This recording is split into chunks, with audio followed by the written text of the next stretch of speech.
Hey everybody, welcome back to Mel's Board Game Room.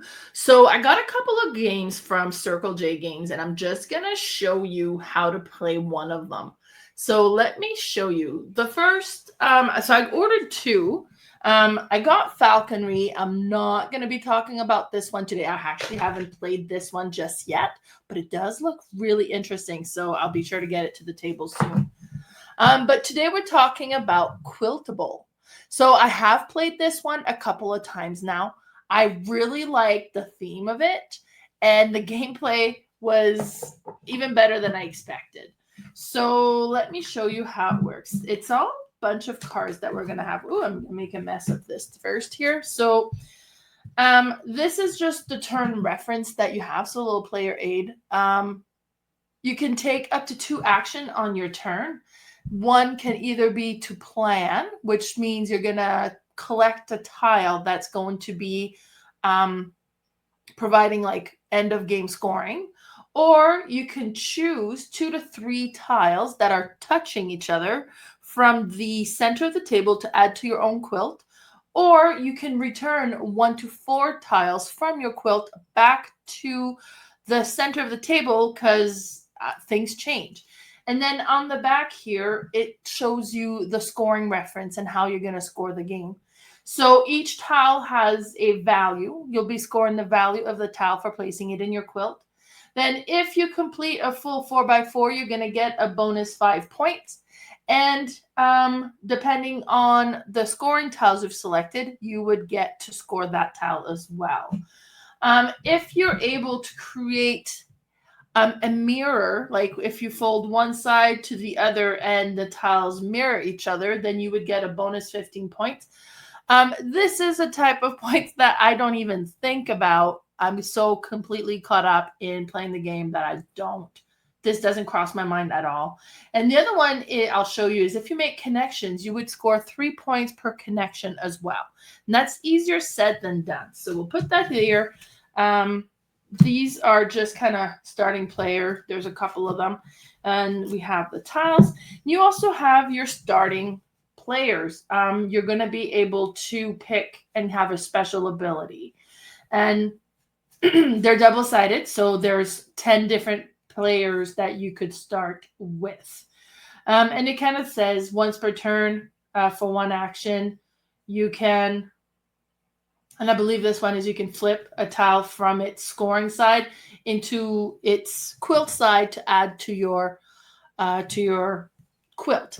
Now, in the player aid, they are all described on what each of them do. So we were looking at Uncle Sam, and it says you may flip one of your pattern cards and add it to your quilt, or you may take a pattern card to flip immediately. So this is just an extra ability that you can do with Uncle Sam. So we'll play as Uncle Sam this time since we know how he plays here. And then we have just lots and lots of different tiles and different patterns. So this one has like a little leaf pattern. This one is, I want to say, a pumpkin. Then we have, those are a sunflower. That looks really cool. We have a corn, an apple. So, and it's very, I don't know what's the word, like country style. I mean, quilting is kind of a country thing. So I really like how that all works. So I'm just going to give these a quick shuffle, and we'll set up the game. It'll just be a quick moment here.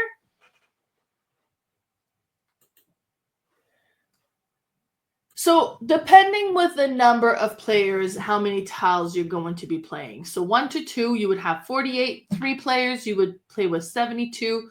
And 4 players, you would play with a full 96 cards. So I'm going to play with about half the deck. And I'm just going to quickly, just since it's a demonstration, take half the deck out.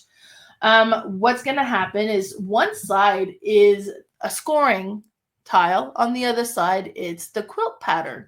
So on its scoring side, we're going to create 4 roughly equal piles. And here we are. So from here, we're going to flip these over to create our pattern. There we go. And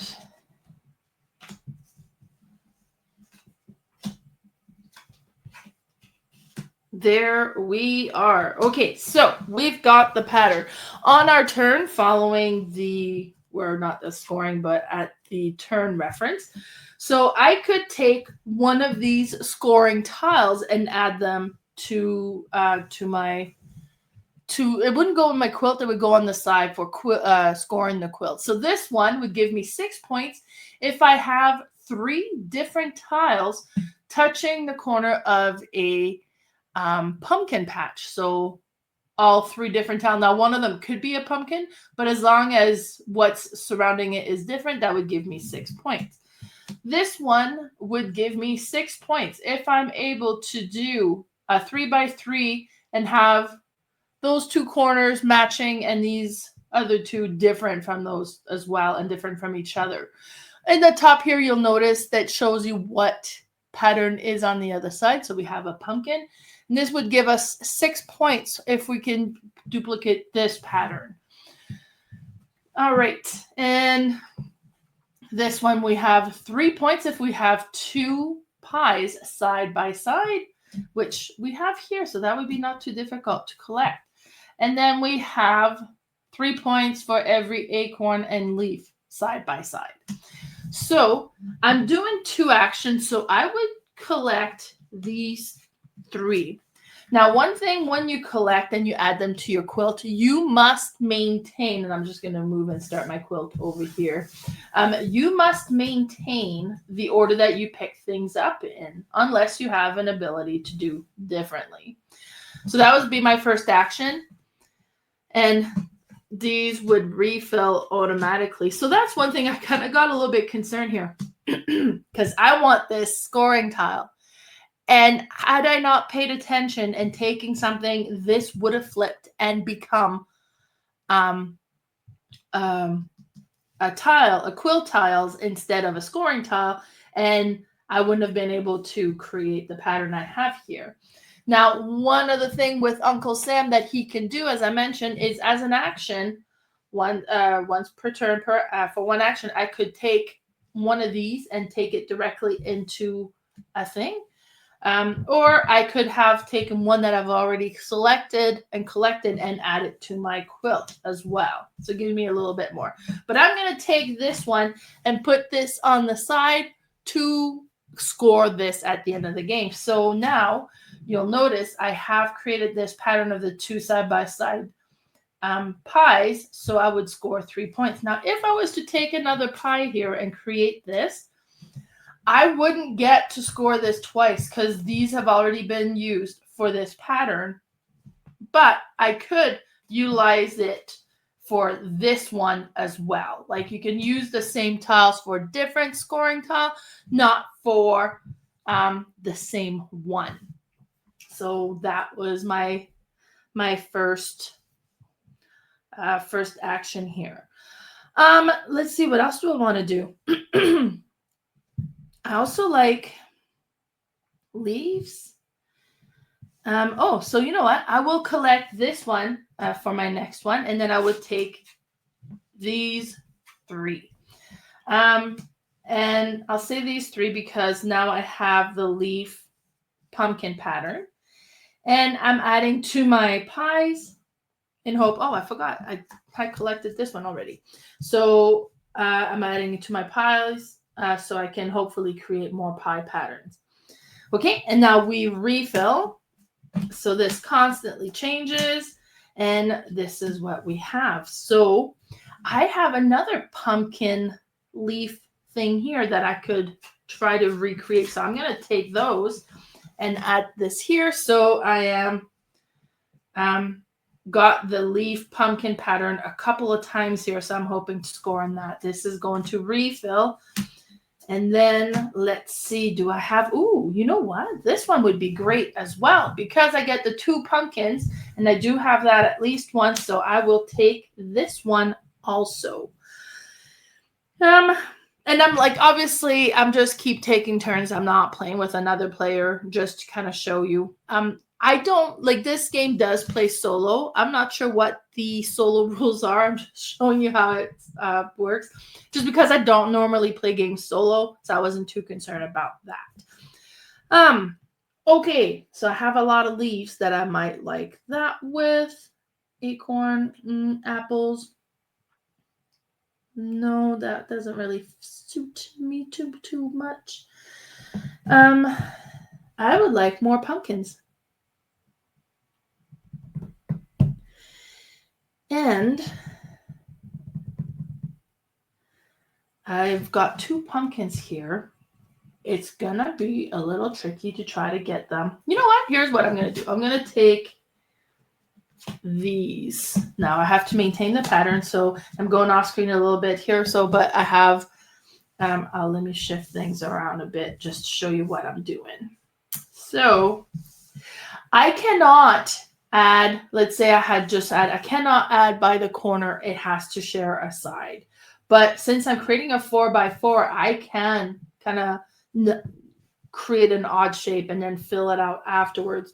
The only thing is with this one here, now I do have a hole. I'm going to have to place an individual one since I'm not going to be able to take a cluster that would fit this. It would only have the single one here. Let us see what we have. Oh, this is too bad. Like, because I could have taken the acorn, add this here, and if these instead of pumpkins were corn, I could have scored this one, but that's not gonna work for me. Oh, and I was originally hoping to get a couple of pies, and I'm obviously not going to do that. But as one of the actions, don't forget, I can return things. So I'm going to return this. When you return, you can go like 1 square further. So I'm going to, and I can return 1 to 4. So let me see, what do I wish to do? Because what do I want to do? I would like to fit another pie with this. Is there even pie? I'm not even seeing pie. Why am I concerned about this pie? Because I want this, but I'm looking at it upside down. I don't need to return this. I just need some corn. And we have corn over here. And leaves. So I'm going to take actually this and then fill this here. So and then this will refill. So remember to do that. And then I will take this scoring tile because I have corn leaf here. So I'm going to be able to do this a couple of times. Now I only have 1 opening left. Is there anything that would help?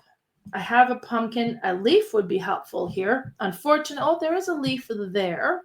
Another pumpkin would also be helpful, except that I already have that kind of utilized. So I will go ahead and take the leaf, and that is it. That triggers the end of the game because I have filled in my 4x4. So that's first person to do that would trigger the end of the game. So because you can return and things or take more than just 1, you can take up to 3. That can happen at different time. And so not everybody is necessarily going to complete a 4x4, but we have completed a 4x4. So that would give us a bonus 5 points for doing that. And then we would go ahead and count. So some of the ones have scoring points. So we've got 1, 2, 3, 4, 5, 6, 7, 8, 9. So 9 points plus the 5. So we're at 14. We also get points for our connection and 3 points. Now, I didn't talk about it too much, but I do have a couple. So if you notice, to create a connection, you need to have the same color or shape at the same spot so that when they're side by side, they complete. So we've got 1 completed here. This one completes here. These ones aren't matching, so it doesn't. These ones aren't in the same section, so it doesn't create a connection. So I've got the 2, so that's another 6 points. So we're at 14, so I have 20 points now. And then I am nowhere near doing the mirror image. No matter how I fold this, my pattern does not match one side to the other. As I mentioned, I've never had that work out for me yet. So then we're going to score these ones. So For every pumpkin leaf, it's 3 points. So we got a pumpkin leaf here. So we got 2, 3. So, sorry, 1, 2, 3, 4, 5, 6, 7, 8, 9, 10, 11, 12. So I was able to do this pattern 4 times. So I have 12 points for this one. This one I've only fit in once. So that's another 3 points. So we're at 15. This one I've done twice. So it's another 6. So we're now at 21. And this one, we have our pumpkin leaf, corn leaf. So we got corn leaf here and here. So that's another 6 points. And that's how you play the game Quiltable. It is such a satisfying little puzzly game to play. I have quite enjoyed this one. So far, I have lost every games that I have played. But lucky for me, winning a game doesn't affect whether I enjoy the game or not, because I would not like very many otherwise. But that was Quiltable by Circle J Games. I highly recommend you try this game out if you get a chance. Or if you've played it, let me know what you think of it. Thanks so much for tuning in. Bye, everybody.